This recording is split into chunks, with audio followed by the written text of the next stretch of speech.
Hey guys, welcome back to my channel. I am Danielle, aka Stitcherista here on YouTube, and today is Friday, March 25th. We have the arbitration today, and I'm exhausted. I had off yesterday, but it didn't really feel like a day off. By the time I got up, did some house stuff, got myself ready, did the video, Bill was home. I did no stitching yesterday because by the time bedtime came around, I was just tired and then laid in bed and then couldn't fall asleep. So wound up going to bed really late. And just today when I open my eyes, I'm just like, I'm not ready for this. I'm not ready for the arbitration today. But I do have a couple things that we can talk about. I don't have any OMG moments. I don't have any talking points except my picture of my Celtic ladies. Yeah, I just didn't look at Facebook this morning. I got up way too late. But one thing that I do want to say is there are a bunch of us out there having a hard time, whether that be physically, mentally. I feel like there are a lot of people out there that probably think, well, what do you have to be exhausted about or tired about? I am very blessed in my life. Please do not get me wrong in that area. I have a lot of stuff. I have a wonderful husband. I have good parents. I have things. All of that to say, life can still be exhausting. Life is not easy. For most people, it's not easy. So, and all of that to also say, let's just take a couple seconds, give good thoughts, keep everybody in our prayers and thoughts, and just however you need to handle life, handle it. You know what I mean? Like, if you're having a rough day, it's okay to have a rough day. It's okay to have a rough week. It's okay to have a rough year. I think when I get more sleep, when I don't get enough sleep, it really, really affects me. And yeah, I'm glad it's Friday because we don't really have any plans. I have a massage on Saturday. That's it. I'm looking forward to that. Yeah, I'm tired today, but okay. So good thoughts for everyone who is going through a difficult time. All right. So I did have a donation to the channel yesterday of $20 from Pamela Spurlock. So Pamela, thank you so much. Every little bit adds up, right? All right. So yes, I forgot to read yesterday's Unfuck Yourself entry. I put a picture though, and I remembered it after I had stopped the recording, and I was like, God damn it. Yeah. Now, do you guys remember these? So remember in my origami video findings on YouTube, this is called a fortune teller. Remember where you picked, if someone picked red, you would go R-E-D. And then you pick a number, like let's say you pick 2, you would go 1, 2. And then they would pick another number and you would read, we're going to pick 6. 6 says, I get to pick the movie. So I did this for Bill and I, and it was cute. What's funny is I don't remember it being this difficult to make in school. We used to make them in school all the time. We used to write notes in school and fold them a certain way so you could tuck the tab into the note. How did we know that? How did we know to do that? So, yeah, I just thought that was really cute, though. Bill liked it. It was funny. Because one of those I have under there, I love you, you're cute. Wait a minute, hold on a second. Okay, that was Bill calling. Yeah, he was like, oh, I'm sorry. Because he's like, what are you doing? I'm like, I'm recording my video. Okay. So, I forgot what I was even talking about. Oh, this. Yeah, it was cute, though. But all right, so I talked about how I stitched my conversion of Celtic Autumn yesterday. Somebody said we would love to see those if you have, you know, them here. Now, I stitched them back in the early 2000s, all 4 of them. And then, I mean, there were periods where I was broke. I mean, broke like nobody's business. And I sold them on eBay. I had sold them all framed to one person. So I do have a picture of them though. So here is the first one I ever stitched was Celtic Summer. These are all on Joblin. So this is just buttermilk Joblin.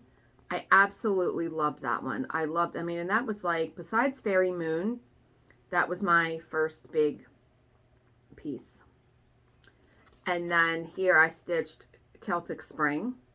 That is Lavender Sunset Joblin, I want to say. I remember going to the stitching post. And I used the same frame for all of them. This is Celtic Noel. And if you notice too, I decided I didn't stitch like the beaded border. There's a beaded border around all of these. It's gorgeous, but I wasn't doing beads then. Anytime there were beads called for in these, I used Petite Treasure braid. So this was stitched on Sandcastle Joblin. And then finally, let me try to get really close. There is the Celtic Autumn. See how I did like oranges, yellows, browns? And I don't remember what color fabric. I want to say that was a Heavenly Designs fabric, who doesn't even make fabric anymore, or Heavenly Creations. But yeah, I had them all hanging in my bedroom in my apartment in Hagerstown. I really loved them. Of course, I wish now that I didn't sell them, that I just would have found another way to get money. But can't look back and you know, wish in one hand. My grandmother used to say, wish in one hand and shit in the other and see what fills up faster. Right? Granny had a lot of sayings, and that was one of them. But okay, so we are going to do a motivational story though, because I looked at the next one in line and the title says The Obstacles in Our Life. So this could not be more fitting for today, right? There once was a very wealthy and curious king. This king had a huge stone placed in the middle of a road. Then he hid nearby to see if anyone would try to remove the gigantic rock from the road. The first people to pass by were some of the king's wealthiest merchants and courtiers. Rather than moving it, they simply walked around it. A few loudly blamed the king for not maintaining the roads. Not one of them tried to move the stone. Finally, a peasant came along. His arms were full of vegetables. When he got near the stone, rather than simply walking around it as the others had, the peasant put down his load and tried to move the stone to the side of the road. It took a lot of effort, but he finally succeeded. The peasant gathered up his load and was ready to go on his way when he saw a purse lying in the road where the rock had been.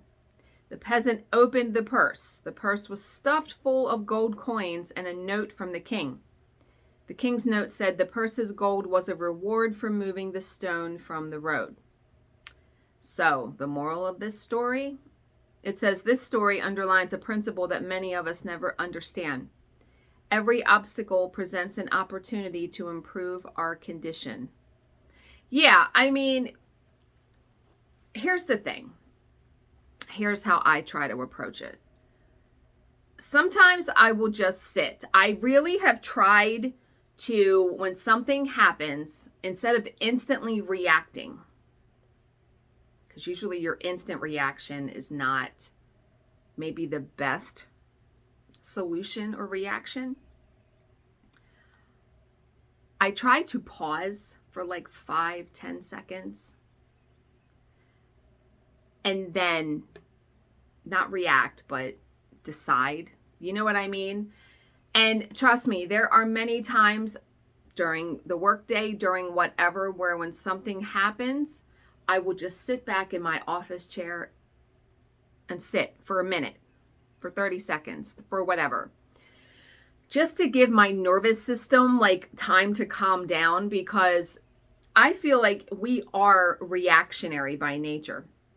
But, and also, The first people that pass by that rock, I know we all know people who would rather bitch and complain than try to make a change, than try to change the situation or help someone. I'm trying to think of instances in this neighborhood, in our neighborhood, because people like to, in this neighborhood, throw trash out their window. Doesn't happen all the time, but it does happen sometimes. And since our yard butts right up to the street, sometimes there will be trash along the line of our lawn. And instead of just bitching and complaining about it, when I go to get the mail, I pick up the piece of trash. I mean, nothing is going to come of me complaining about that. It's not going to stop it. Yeah. Yeah, I need more coffee. I need to get that on a t-shirt, right? I need more coffee. Yeah, I've only had 1 cup today. But let's read. So yesterday's entry, if you didn't watch my video or you didn't look at the end picture, it says, stop letting your internal condition dominate the quality of your life. Take back the wheel. Because let's also face it, no matter what you have going on, you do have a choice. Okay. That was a medium rip. All right. You're not a victim of your own past. I'm not saying people don't become victims to their past. I'm saying you are not one until the moment in time you decide you are.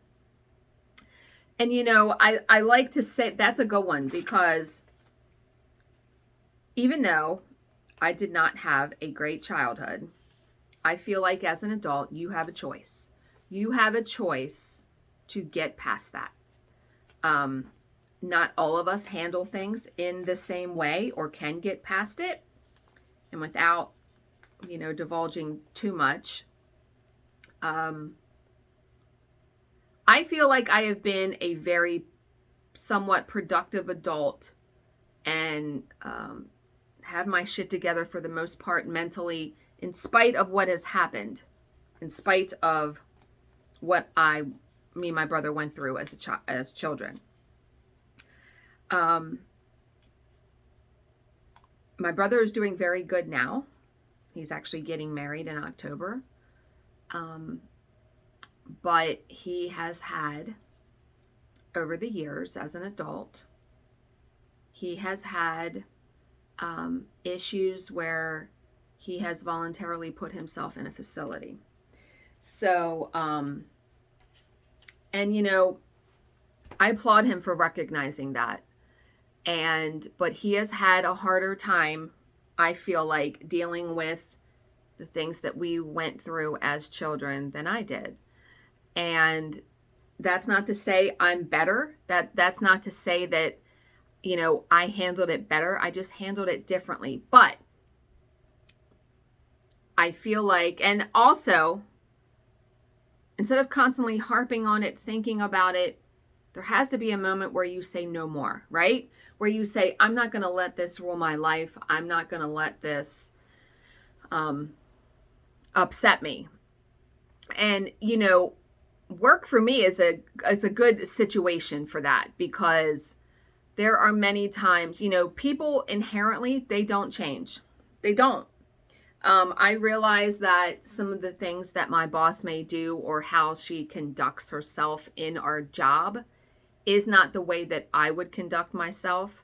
So instead of always trying to think, well, everyone's going to be like me, they're not. They're not going to handle things the way that I handle things. I just have to let her be her and not get myself worked up about things and realize she's not changing her methods. It's not happening. It's not.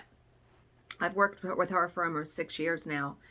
And no, instead of working myself into a knot or a tizzy, it's almost like the saying, you have to recognize what you can change and change it, and then recognize what you don't have control over. But okay, I'm babbling at this point. So I know this was not really a great video full of cross-stitch stuff, I hope to get some stitching done today, whether it's during a break. I'm hoping today is not a full day of the arbitration, is what I'm really hoping. I don't know if they have witnesses booked for the whole day. Here's fingers crossed, right? So I hope you guys all have a great Friday. As always, if you have any questions, please leave them in the comments section below, and I will answer them to the best of my ability. Thank you so much for watching and subscribing, and I will see you in my next video. Bye, guys.